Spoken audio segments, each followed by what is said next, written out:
guys, our time for today is 4:31. Ayan. So alam mo na, kung ikaw ay nanonood sa videos ko, alam mo kung ano yung lulutuin ko. Walang carrots guys. Siyempre, bawang muna ang ikos-ikos ni Insan.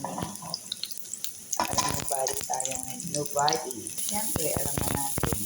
Next, sibuyas. Load muna natin si chicken. Boiling muna tayo. Nilagyan ko guys ng isang egg.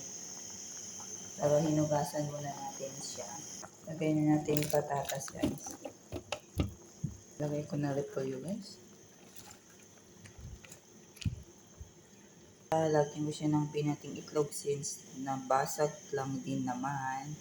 Later na yung gatas. Fresh milk.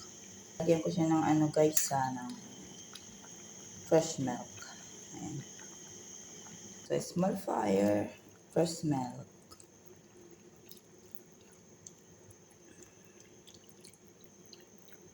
Yummy!